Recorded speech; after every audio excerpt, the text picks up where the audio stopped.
Hi, what I'm about to present to you is how we can push the learning using virtual reality in Africa. Another name for virtual reality is the metaverse. This trend is so big that even Facebook changed its name for Meta. And if you look at this that you have in your room, page 147, you will see that there are 3 books that have been written just in 2022 about that. That'll give you some context. So, what I'm trying to achieve here. First, I consider Harvard Business School as a toolbox provider. I have the tools. What good is it if I don't use them? So let's put them to use. What is virtual reality? It's all this. It's essentially doing everything you will do in a real setting, but in a virtual environment. Another way to visualize it is the Matrix. Remember the movie The Matrix? Virtual reality is just that. So in the Matrix, they do plenty of things. I want to push it into the learning. So we surf this wave, what do I say, this tsunami, to really get Africa to where it should be. Next, this is a journey map. What is in the abstract, so in people's mind, and in concrete. This technology seems useless. Most of the people have no previous exposure to virtual reality. It costs a lot of money, but, and I use the but, your kids has an F at school. No matter how good you are, there is nothing you can really do to help him. I come, make him try virtual reality like this, next thing you know, you get an A+, and now I get your attention. So, this is the big business challenge. How do I get good VR education with poor internet?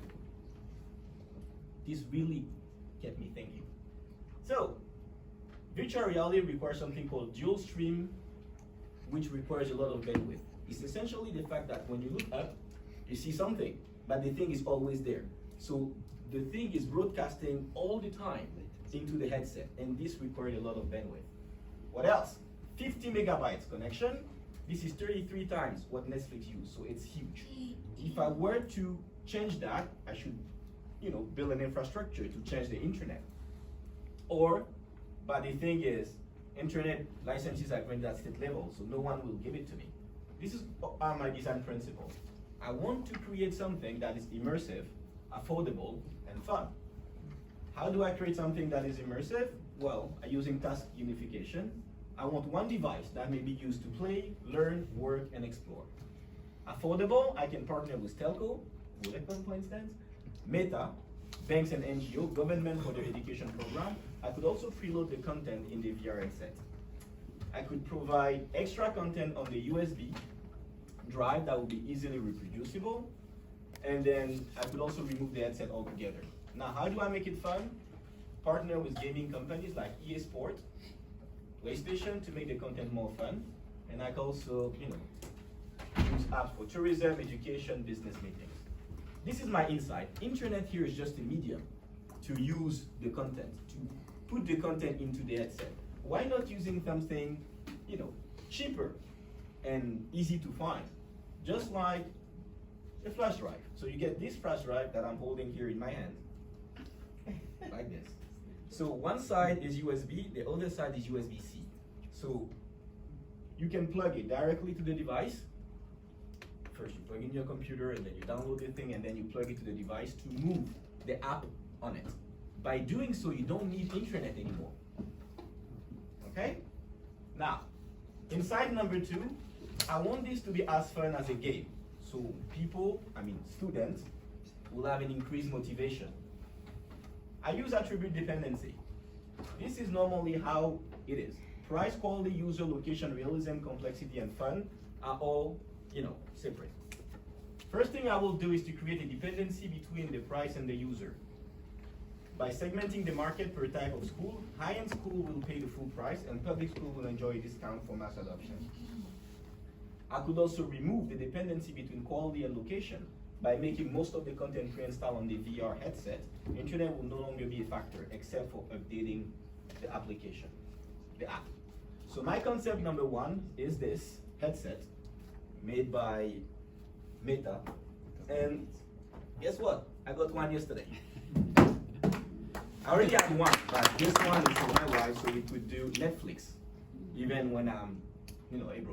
So you get this, plus this little thing here, those two, and it gives you high performance headset with hard drive and USB instead of downloading the content. So it solves the complex set to use depending on the internet, and then you get the preload the content and everything. So it solved the fact that you no longer need internet to have the really immersive thing. It's very immersive, very engaging and learning experience, removing the need for human teacher. Sorry, Brian. Anyhow, so it makes it desirable because it's fun to use. You will see. When we exit, I'll show you. Feasible is already done and very viable because this thing is not just a trend. It's a tsunami. That's there to stay. Concept number 2 is something way cheaper. It's like we can use the same app, but now just using a cell phone because this thing is expensive. $300 cost me yesterday at Best Buy. This thing is not costly, it's just a phone. And it's the same thing as previously, but I will be using this and smartphone. So this solves the problem of the cost.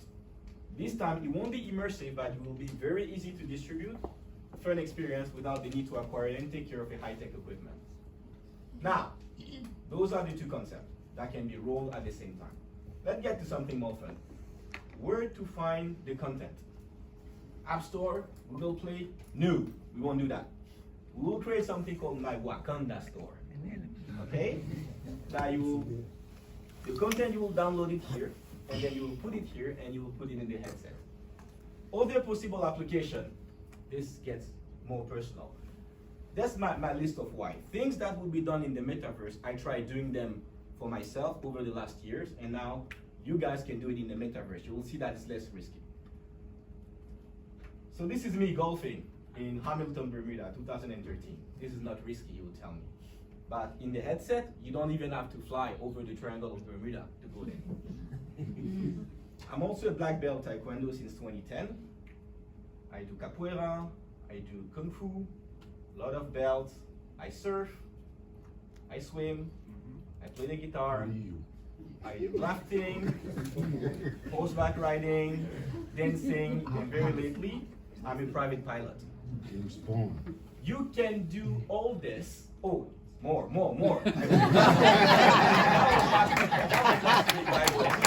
So you can play basketball, this week doing gymnastics, and spending time with family.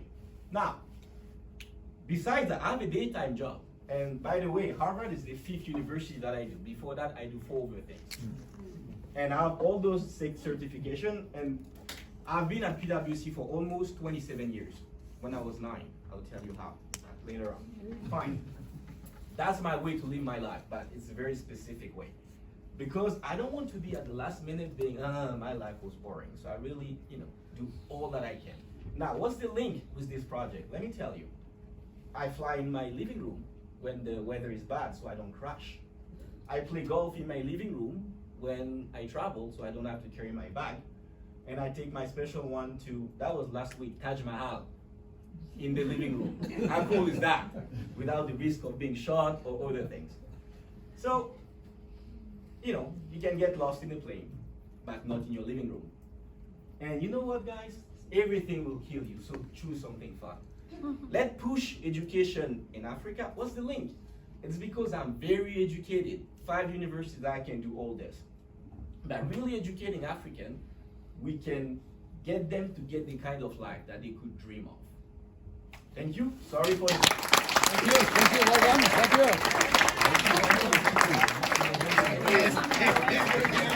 We are quite spending enough for Q&A. Last step. Please choose, following what Abdul suggested here, let's choose 2.